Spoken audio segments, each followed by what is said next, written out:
The mystery of death and beyond, what happens after the final breath? Does the self dissolve into emptiness, or does it cross ethereal portals beyond human comprehension? Welcome, soul traveler, to the mystery of mysteries, a journey into the enigmatic realms of existence beyond life. Today, we embark on an exploration of one of the most profound texts in Tibetan Buddhism, the Bardo Thodol, known in the West as the Tibetan Book of the Dead. This ancient scripture does not merely present a doctrine of the afterlife. It serves as a spiritual map guiding the soul through the transitional states of death, offering insight into what lies beyond the veil of mortality. Imagine a guide that accompanies you through the deepest, most mysterious moments of existence, illuminating the passage between worlds. The Bardo Thodol is not just a manual on death. It is a sacred key to understanding consciousness itself.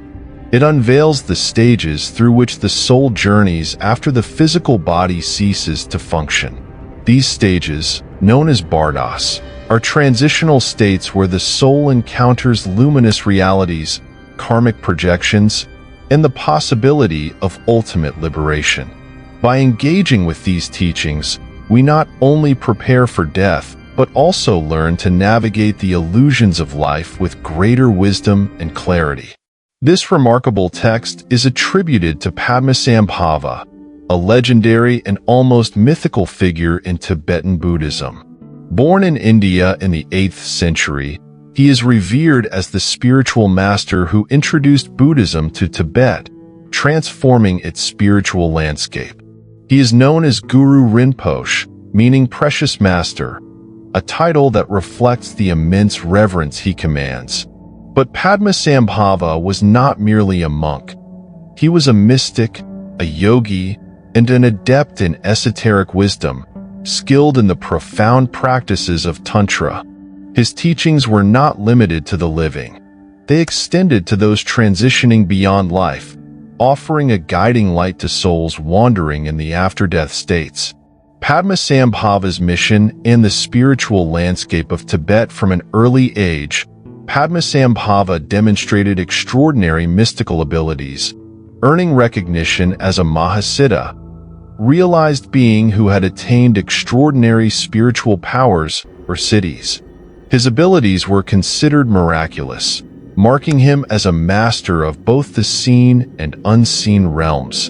Invited to Tibet by King Trisong Detsen, he played a crucial role in the establishment of Tibetan Buddhism. At the time, Tibet was deeply entrenched in shamanic traditions and the indigenous Bon religion, which practiced animistic rituals and nature-based spirituality. The introduction of Buddhism was met with resistance from powerful local deities and spirits whose influence permeated Tibetan culture. Rather than eradicating these traditions, Padmasambhava integrated them into Buddhism, using tantric rituals and spiritual mastery to tame and transform these forces. He understood that true wisdom does not destroy, it harmonizes. By blending Buddhist teachings with Tibetan indigenous beliefs, he created a unique and enduring spiritual foundation. His greatest physical contribution was the establishment of Tibet's first Buddhist monastery, Sami Monastery, a center of deep learning and esoteric practice. But his most profound offering was a guide to navigating the mysteries of death and rebirth, the Bardo Thodol, ensuring that no soul, whether living or deceased, remained lost in the illusions of suffering. Tibetan Buddhism teaches that death is not the end but a transition, a gateway to deeper truths. Padmasambhava realized that in the moment of death, the mind becomes exceptionally clear, unshackled from the distractions of the physical body. This heightened state presents a rare opportunity for liberation. However, for most individuals, fear, attachment, and ingrained illusions obscure this chance. Thus, the Bardo Thodol was created as a recitation guide, meant to be spoken to the dying, helping them recognize the luminous reality of their own mind. More than just a text, it is a compassionate beacon illuminating the path for those who might otherwise remain entangled in the cycles of rebirth. The three Bardos. Journey through the afterlife. The Bardo Thodol describes three primary Bardos, transitional states that every soul experiences after death. The first, the Chikai Bardo, marks the moment of death. As the body dissolves, consciousness is released from its material constraints. In this state, the soul encounters the primordial clear light, an overwhelming and radiant brilliance representing the ultimate nature of reality. This is the direct manifestation of the unconditioned mind, a realm beyond duality, beyond fear, beyond form. For those who can recognize this light as their true essence, instant liberation, nirvana, is possible. They transcend the cycle of birth and death, dissolving into boundless awareness. However, for many, the intensity of the clear light is too overwhelming. The unprepared mind, clinging to familiar identity and past attachments, recoils in fear, missing the opportunity for liberation.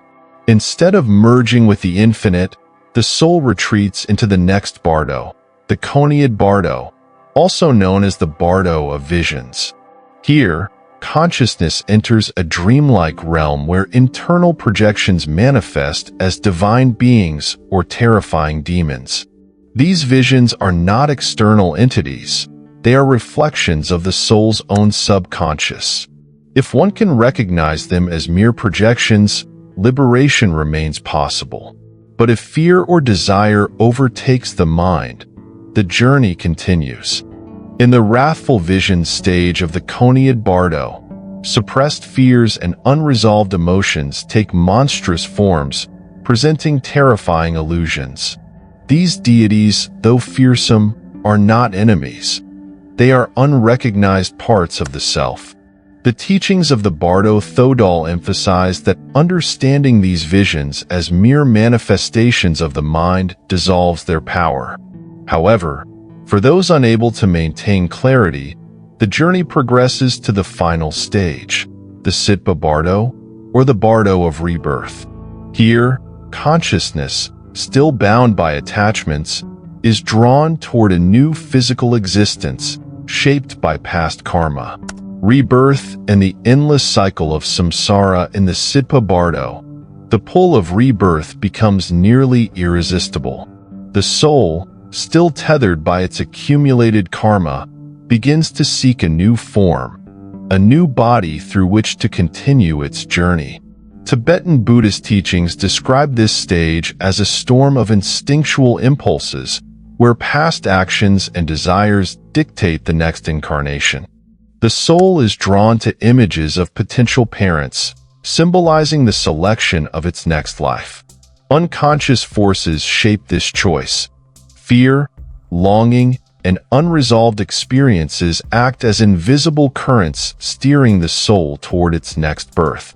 Yet, even at this stage, there is a final opportunity for transcendence.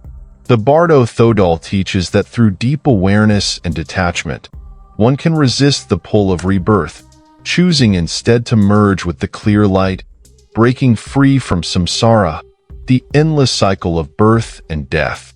Spiritual practice in life, such as meditation and contemplation of death, strengthens the capacity for awareness in this final transition. By recognizing that all experiences, whether in life, death, or rebirth, are mere projections of the mind, the soul can escape the cycle and attain enlightenment. Ultimately, the Bardo Thodol is not merely a guide to death. It is a profound mirror reflecting the nature of life itself. It teaches that the way we live determines how we die, and how we die influences our next journey. By freeing ourselves from attachments, fears, and illusions, we prepare for the ultimate liberation. As the philosopher Ram Dass once said, "When you die, there is only one question that matters. How much did you love?"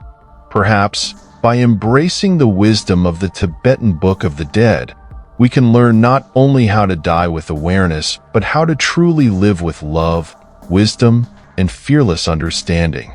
Awareness in life as preparation for death. The teachings of the Bardo Thodol are not merely an exploration of the afterlife.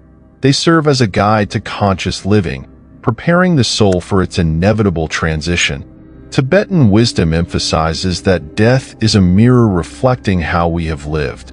If a person has spent their life attached to material existence, consumed by fear, anger, and desire, their consciousness will be equally entangled in these emotions in the after-death states.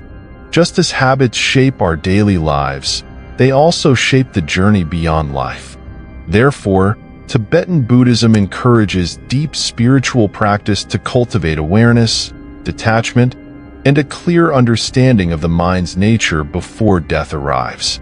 Meditation, mindfulness, and contemplation of impermanence are essential practices that prepare the soul for the bardos.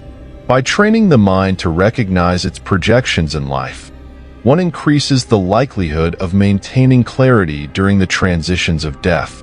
Those who have practiced seeing through illusions in their waking state will be more prepared to recognize the clear light at the moment of passing. The Bardo Thodol suggests that individuals reflect on death daily, not with fear, but with the awareness that understanding death leads to understanding life. This is why Tibetan monks engage in meditative practices where they visualize their own death, dissolution, and rebirth, familiarizing themselves with the bardos while still in the physical realm. Ultimately, the Tibetan Book of the Dead teaches that death is not a tragedy, it is an opportunity.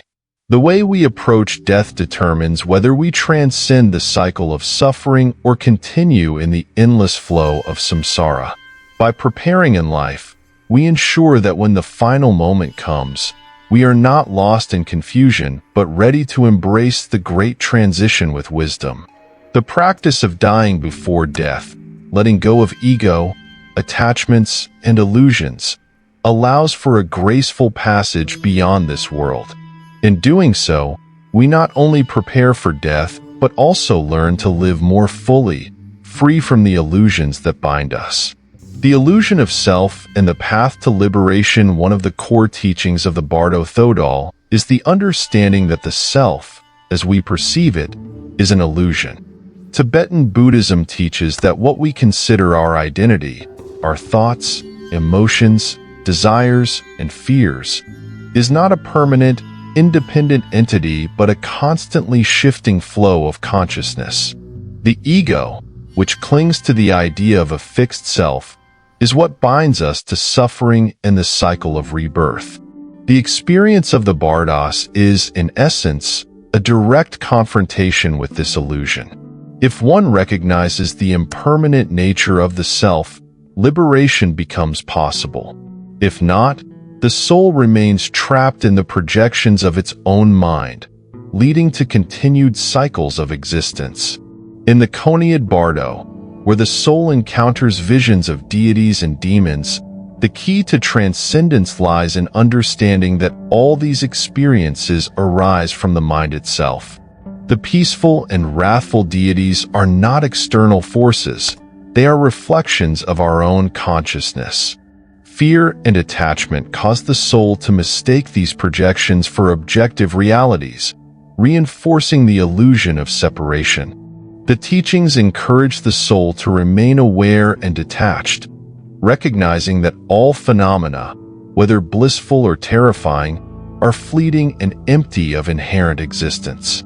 This realization dissolves fear, allowing the consciousness to merge with the clear light. For those who fail to recognize the nature of their own mind, the journey through the bardos continues, culminating in rebirth.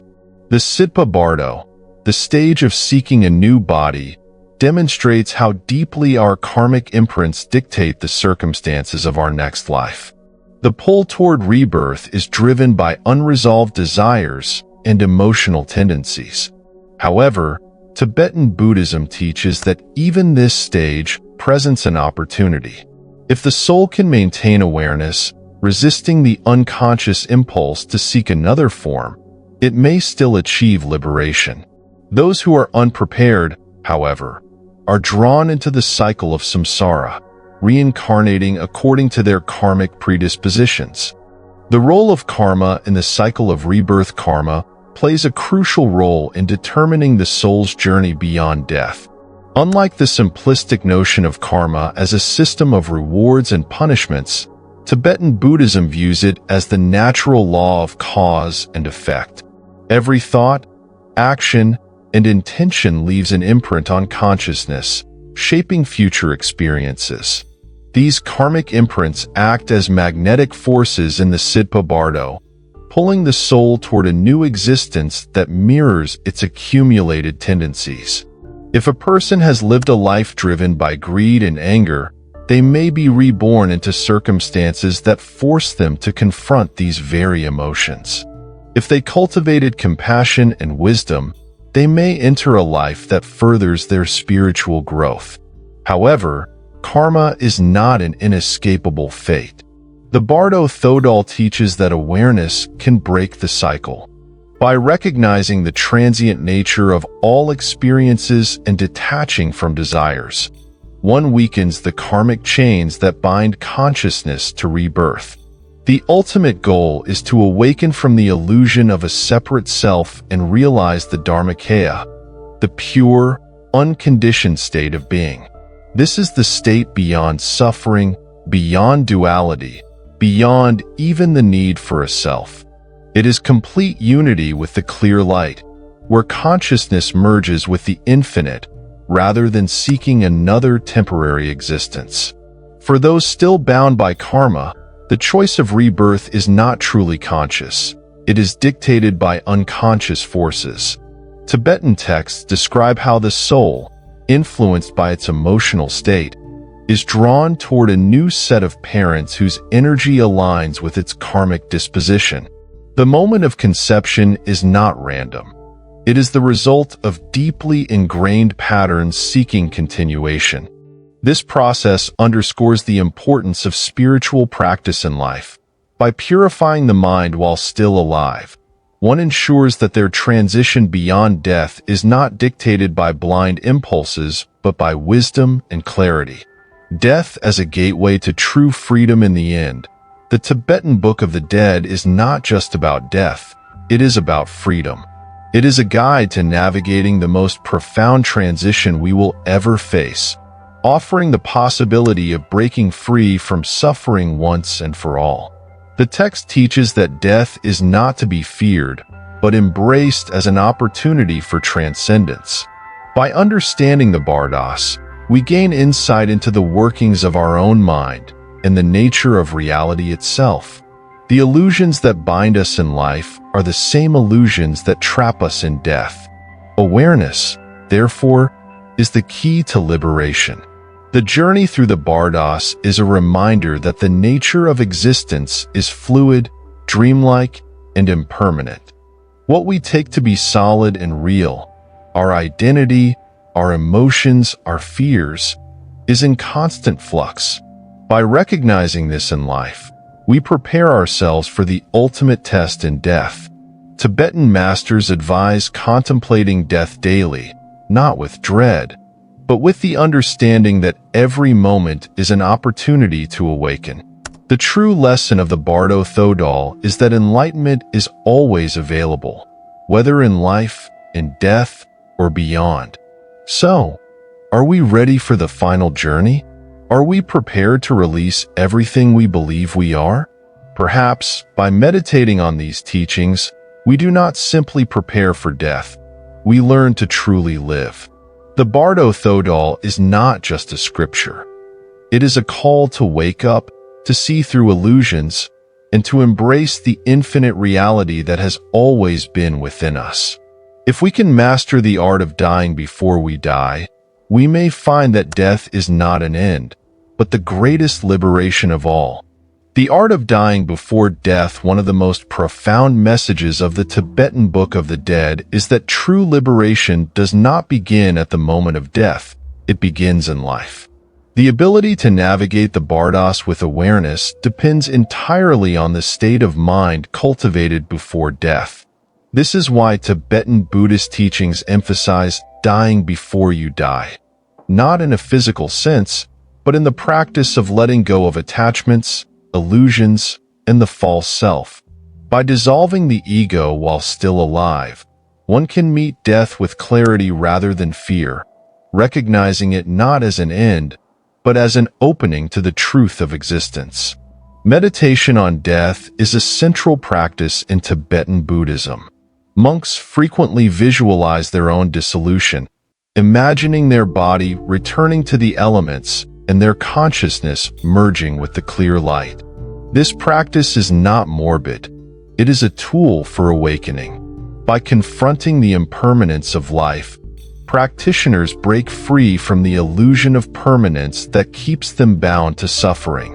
They learn to see through the fleeting nature of identity, possessions, and even emotions, recognizing that nothing in this world is truly theirs to hold on to. In doing so, they prepare to meet death with the same equanimity with which they meet life. The Bardo Thodol teaches that those who master the art of dying before death can use the bardos as a gateway to ultimate freedom, rather than being trapped in cycles of fear, attachment, and rebirth.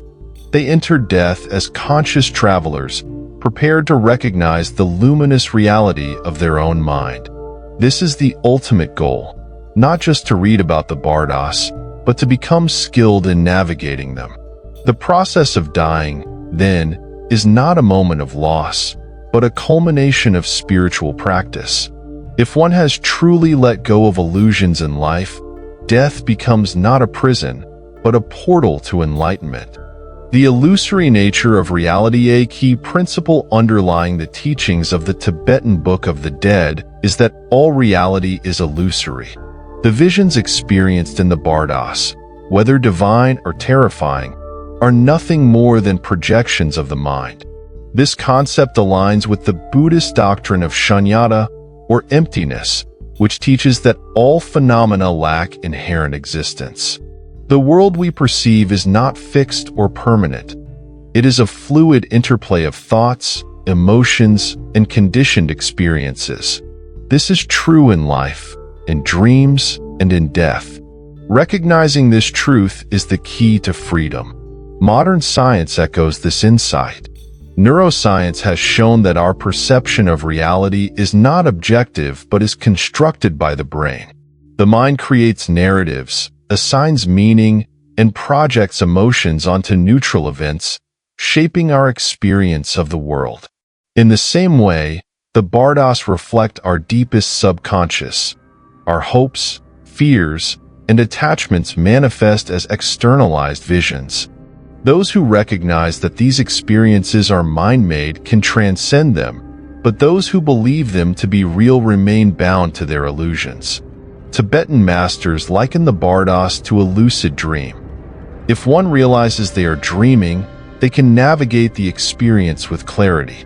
If not, they remain at the mercy of their own unconscious creations. This understanding also applies to life itself. Just as the visions in the bardos are projections of the mind, so too is our waking reality shaped by perception. The illusions that keep us trapped in suffering, attachment to identity, possessions, and emotions, are no different from the illusions encountered after death. Thus, the real purpose of studying the Tibetan Book of the Dead is not only to prepare for the afterlife but to awaken in this life.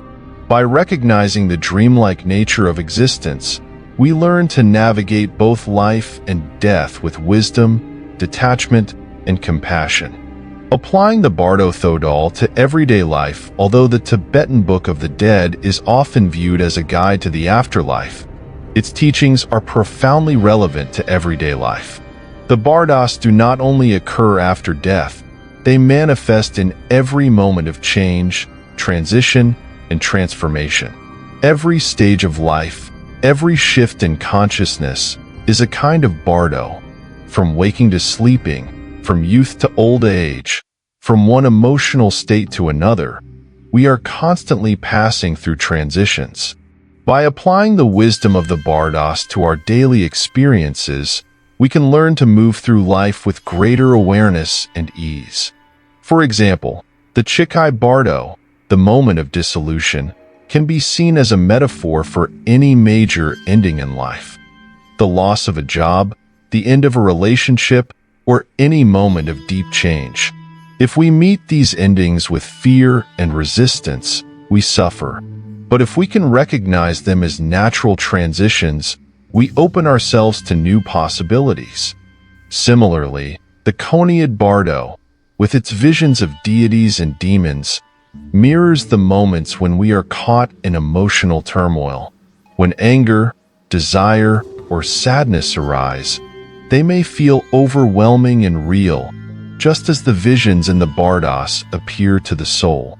But if we see them as passing mental states rather than absolute realities, they lose their power over us. Even the Sitpa Bardo, the stage of rebirth, holds valuable lessons for life. Each moment, we are reborn through our choices. Every thought, every action, creates the conditions for our future experiences. By becoming mindful of the energy we cultivate, we can shape our personal reality in a more conscious way. Instead of allowing old habits and karmic patterns to dictate our path, we can choose to step into each new phase of life with awareness. In this way, the wisdom of the Tibetan Book of the Dead becomes not just a teaching about death, but a guide to living with greater clarity, purpose, and peace. The journey toward ultimate liberation, the final lesson of the Tibetan Book of the Dead, is that true liberation lies in transcending all attachments, not only to life but to the very idea of a separate self. The Bardos are not punishments or tests imposed by an external force. They are mirrors reflecting the state of our own consciousness. Liberation is not something granted by a deity or earned through suffering. It is simply the recognition of our true nature. The soul that sees through the illusions of self, time, and identity dissolves into the Dharmakaya, the infinite state beyond birth and death. This path is not easy. Few beings attain enlightenment in a single lifetime. But Tibetan Buddhism teaches that every effort toward awareness, every moment of mindfulness, every act of compassion, leads the soul closer to freedom. Whether in this life or another, whether in the moment of death or in the Bardos, the opportunity for awakening is always present. The question is whether we are prepared to recognize it. As we come to the end of this journey through the Tibetan Book of the Dead, one final reflection remains. What does it mean to truly live? If death is but a transition and reality is but a projection, then the most important lesson is not about what happens after we die, but about how we exist now. Perhaps the greatest wisdom of all is to live each moment as if we are already free, to love deeply, to let go of fear, and to see through the illusions that keep us bound. In doing so, we prepare not only for death, but for the awakening that awaits beyond it. Thus, the mystery of death is not truly a mystery at all. It is the same mystery as life. And to understand one is to understand the other.